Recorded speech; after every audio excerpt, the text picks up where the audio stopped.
Aujourd'hui, je vais vous parler du livre de Guy Solène Dans la peau de nos ancêtres, petite histoire insolite de la vie quotidienne. Et dans ce troisième épisode, on va se plonger dans la vie de nos ancêtres et plus particulièrement dans la famille, la grossesse et les enfants d'autrefois. Les familles recomposées ne datent pas d'aujourd'hui. Autrefois, étant donné la fréquence des décès en couches, il arrivait souvent que les hommes se retrouvent veufs avec une famille à charge. Ils ne traînaient pas alors pour se remarier. C'est que la présence d'une femme pour s'occuper de la maison, élever les enfants et contribuer au labeur quotidien était indispensable. Aussi, lorsqu'une femme décède, son mari se met aussitôt en quête d'une nouvelle épouse. Parfois, la dépouille de la défunte est encore tiède que les premières tractations avec les familles ayant une fille à marier commencent déjà au pied de son lit. Les secondes, voire les troisièmes noces ne sont donc pas rares. La famille recomposée n'est donc pas l'apanage de nos générations. Du jour au lendemain, les enfants de plusieurs lignes se retrouvent sous le même toit et à la même table. D'où les rivalités, le favoritisme et des histoires qui ont fourni la matière de tant de romans et de contes. Car c'est dans ce contexte qu'apparaît la célèbre figure de la marâtre, si méchamment représentée dans Cendrillon ou Blanche-Neige. En revanche, pour une femme, perdre son mari est parfois l'une des meilleures choses qui puissent lui arriver. Son statut de veuve lui confère une liberté totale. Soudain, elle n'appartient plus à personne. Elle est libre de ses mouvements, elle ne reçoit plus d'ordre. Pour la première fois de sa vie, elle est propriétaire de ses biens et parfois même d'une partie de feu son mari. Elle peut même conserver un titre de noblesse obtenu grâce à son union avec le défunt. Libre à elle alors d'envisager ou pas de secondes noces qui la priveraient de cette si confortable liberté. 9 mois épuisants. Les grossesses de nos aïeules n'étaient pas de tout repos. En effet, durant les 9 mois de gestation, elles poursuivaient sans sourciller leurs activités quotidiennes. Les recommandations de prudence d'autrefois n'avaient pas grand-chose à voir avec celles que reçoivent aujourd'hui les futures mamans. En matière d'obstétrique, l'ignorance était quasi totale. Au lieu de préconiser le repos et le ménagement, on recommandait aux femmes de ne pas regarder une personne affublée d'un tic, sans quoi leur enfant pourrait le contracter, ou encore de ne pas monter à cheval, car cela pourrait déformer la joue du nourrisson. En fait, si les conseils pleuvent, ils relèvent essentiellement de la superstition et bien peu de la médecine. Au cours de leur vie, les femmes étaient enceintes à de nombreuses reprises, et plus d'une fois sur 10, elles mouraient en couche. Par ailleurs, beaucoup d'enfants naissaient mort-nés ou décédaient au bout de quelques heures. Impossible de connaître à l'avance le sexe de l'enfant, l'échographie n'apparut en obstétrique que dans les années 1970. Si l'on préférait souvent avoir un garçon, la véritable catastrophe n'était pas que le nouveau-né soit une fille, mais qu'il soit chétif ou mal formé. Un enfant né affublé d'une tare ne serait jamais qu'une bouche inutile à nourrir, et ses parents étaient effondrés. Superstitieux au dernier degré et ignorant de tous les mécanismes de l'enfantement, ils se persuadaient que leur malheur provenait de quelque mauvais sort jeté par un démon ou un vagabond de passage. Dans ces circonstances, certains allaient jusqu'à infliger des épreuves physiques au nouveau-né en le trempant dans de l'eau glacée ou en l'abandonnant plusieurs heures dans le froid. Il s'agissait prétendument de laisser le bon Dieu décider du sort de l'enfant, mais en réalité, il ne lui laissait guère de chance de survivre. L'accouchement, une affaire publique. Dans nos vieilles campagnes, on n'accouchait pas à l'hôpital mais chez soi, quand on avait la chance toutefois de ne pas être surprise par les contractions en plein marché ou en plein travail au champ. L'accouchement n'avait pas le caractère à la fois intime et médical qu'il revêt à notre époque. Il s'effectuait en public devant une assistance nombreuse, remuante et causante. C'était une sorte de fête, mêlée d'une vague inquiétude liée aux dangers qui menaçaient l'enfant et la mère. Toutefois, l'accouchement était une affaire de femmes. Les hommes ne s'en mêlaient pas. Aussitôt que l'événement se précisait, elles accouraient de tout le village. Le mari, lui, poursuivait ses travaux au champ ou à l'atelier et s'en revenait le soir en espérant trouver son épouse en vie. Plus grave que la mort d'un nouveau-né, l'absence de baptême. La mortalité infantile a longtemps été un véritable fléau. On ne peut pas dire si nos ancêtres ont aimé leurs enfants autant ou moins que nous. Mais il est certain, d'une part, qu'ils avaient une progéniture bien plus abondante que la nôtre, et d'autre part, qu'ils étaient si habitués à voir des enfants mourir qu'ils vivaient ce genre d'épisode avec beaucoup moins de chagrin que nos contemporains. Le fait qu'un enfant meure peu après sa naissance n'était donc pas particulièrement tragique. En revanche, il était très grave qu'il décède sans avoir reçu le sacrement du baptême. Car le baptême lavait l'enfant du péché de chair dont ses parents s'étaient nécessairement souillés pour le concevoir. Avant cette cérémonie, l'enfant n'avait pas de nom. Lui donner un nom avant le baptême était une façon d'attirer le mauvais œil sur la famille. Et si l'enfant mourait avant d'avoir reçu ce sacrement, il était condamné à une errance éternelle dans les limbes, la porte du paradis chrétien lui étant définitivement fermée. et ne pouvait pas bénéficier de funérailles religieuses ni même être enterré dans le cimetière paroissial. Il était donc très important de baptiser au plus vite les nouveau-nés. C'était là l'un des rares moments où nos ancêtres, qui vivaient lentement, étaient soudain très pressés. Dès le lendemain de la naissance, quel que soit le climat ou l'état de santé du nouveau-né, ils se précipitaient à l'église pour le faire baptiser. La plupart du temps, la mère, encore alitée, n'assistait donc pas au baptême de ses enfants. Et lorsqu'un nouveau-né menaçait de mourir avant qu'on ait pu se rendre à l'église, la sage-femme était mise à contribution pour administrer le sacrement. C'est pourquoi il était capital qu'elle fasse preuve d'une piété irréprochable. Petite histoire de la césarienne. La césarienne existe depuis des millénaires.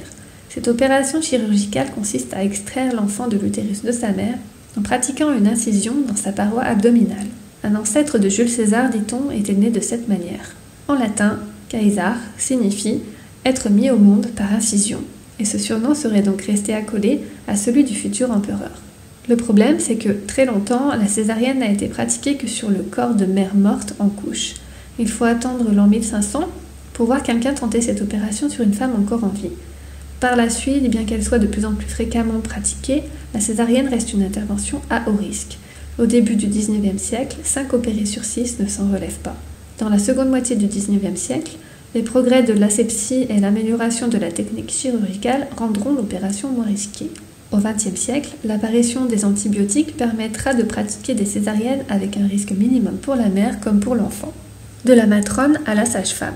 Avant que son précieux savoir ne fasse parler d'elle, comme d'une sage-femme, l'accoucheuse était souvent appelée la matrone ou bonne mère. Longtemps, ce personnage indispensable de la communauté ne reçut aucune formation.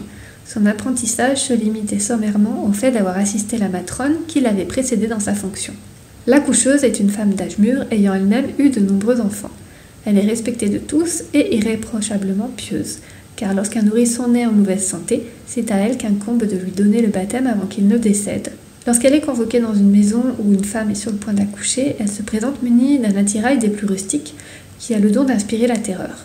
Avec ses crochets, ses leviers, ses tire-têtes, ses forceps, la matrone malmène les chairs des femmes et le corps des nourrissons.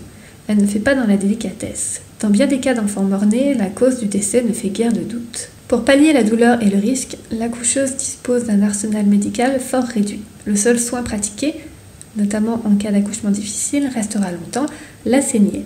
Selon les circonstances et les régions, le nouveau-né subit les traitements les plus étranges. On le trempe dans du vin chaud, on le frictionne au vinaigre, on le lave avec du beurre, dans un bain à l'eau de vie, etc. Certaines de ces pratiques sont résolument barbares. Par exemple, il n'est pas rare que la sage-femme se prenne à remodeler le visage d'un nouveau-né qui ne lui revient pas. Malaxant sans vergogne cette petite tête déjà bien malmenée par l'accouchement et les forceps, elle y imprime des déformations qui, à l'âge adulte, seront dignes de Picasso. Des bâtards héritiers aux hordes d'enfants abandonnés. Nos ancêtres, il est vrai, se marient tous et se marient jeunes. Néanmoins, la contraception n'existant pas, les enfants conçus hors du mariage sont nombreux. Au Moyen-Âge, les seigneurs ne se gênent pas pour séduire nombre de femmes, tout particulièrement parmi leurs servantes ou les paysannes de leur seigneurie. De ces amours multiples et désordonnés naissent de nombreux bâtards. Longtemps, ces enfants conçus hors mariage ont des droits. Ils sont par exemple inclus dans le testament de leur père et leur statut de bâtard n'est pas frappé d'infamie. Mais au fil du temps, les familles regimbent de plus en plus à partager le magot de l'héritage avec des dizaines de bâtards. Et puis, l'Église ne condamne-t-elle pas l'adultère ? Le XVIIe siècle marque un changement de mentalité. Bientôt, seul le roi conserve le privilège de laisser derrière lui des bâtards, souvent fort nombreux d'ailleurs. Dans le reste de la société, les naissances hors mariage sont de plus en plus mal vues. Avec l'avènement de la société industrielle et l'exode rural, le mariage voit sa signification morale et sociale s'estomper.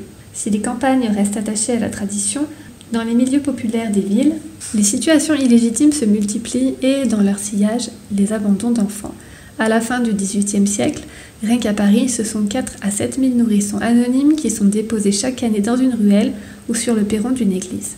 Grâce aux hôpitaux et aux hospices qui les recueillent, les chances de survie de ces enfants abandonnés s'accroissent peu à peu.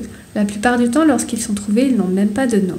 C'est donc un curé ou quelques préposés de l'hôpital qui se chargent de leur en fabriquer un, selon l'inspiration du moment, la date, les circonstances, le saint que l'on fête ce jour-là. Mais quel avenir pour ces hordes d'enfants abandonnés ? Ils forment une population nombreuse mais malheureuse et dont les perspectives de vie sont bien maigres. Ceux qui ne servent pas de chair à canon ont malheureusement toutes les chances de finir mendiants, vagabonds ou bandits. Les couches-culottes jetables, une invention récente. Savez-vous que les premières couches culottes jetables ont été commercialisées en 1961 ? C'est la firme américaine Procter & Gamble qui a apporté aux mamans du monde entier cette innovation, transformant radicalement leur quotidien. Plus besoin de nettoyer des tonnes de linge en tissu. Des linges quotidiennement souillés que nos ancêtres, peu soucieux d'hygiène, se contentaient la plupart du temps de faire sécher avant de les réutiliser, considérant que sa propre crasse était le meilleur rempart du bébé face aux maladies. On comprend pourquoi les enfants d'autrefois étaient plus vite enclins à devenir propres que les bambins d'aujourd'hui. L'inconfort des langes et l'impatience des mères et des nourrices étaient des incitations fortes. Malheureusement, chaque avantage a son inconvénient. En effet, de nos jours, les quelques 7000 couches culottes pleines de produits chimiques et non recyclables que consomme un enfant avant de devenir propre sont devenus un véritable problème écologique. Quand on n'avait pas de nom de famille. Jusqu'au milieu du Moyen-Âge, ce que nous appelons aujourd'hui le prénom était le seul nom qui désignait une personne. Les individus ne se souciaient pas de se présenter autrement que par leur nom de baptême et aucun élément de l'identité ne se transmettait d'une génération à la suivante. Il faut attendre le tournant du XIIIe siècle pour qu'un nom de famille commence à s'accoler au nom de baptême. Car dans le courant du Moyen-Âge, dans les bourgs où la population se densifie, il devient difficile de s'y retrouver entre les différents individus portant le même nom de baptême. Très naturellement, des surnoms vont donc apparaître, qui permettront de savoir toujours de qui on parle. Le plus souvent, le surnom désigne le métier exercé par l'individu, par exemple boulanger, berger, taillandier ou vacher, mais un sobriquet peut également naître d'une particularité physique du personnage, comme par exemple le fort ou le grand. On utilise également une anecdote mémorable ou un trait du caractère pour appeler une personne bon voisin ou le vaillant, mais également sa région d'origine, telle que Bourguignon ou d'Anjou. Ce sont souvent ces surnoms qui vont suivre la descendance de la personne et se fixer pour donner un nom de famille. Bien sûr, le temps fera son travail et ces noms de famille, qui évolueront, se modifieront et acquerront peu à peu la formidable diversité qu'on leur connaît.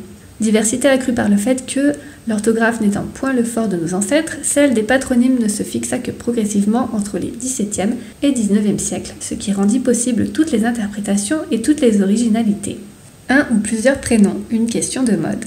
L'habitude de donner plusieurs prénoms n'est apparue qu'au XVIIe siècle. C'est à cette époque, dans les couches bourgeoises et aristocratiques de la société, qu'on adopte cet usage destiné à évoluer au fil du temps et au gré des modes.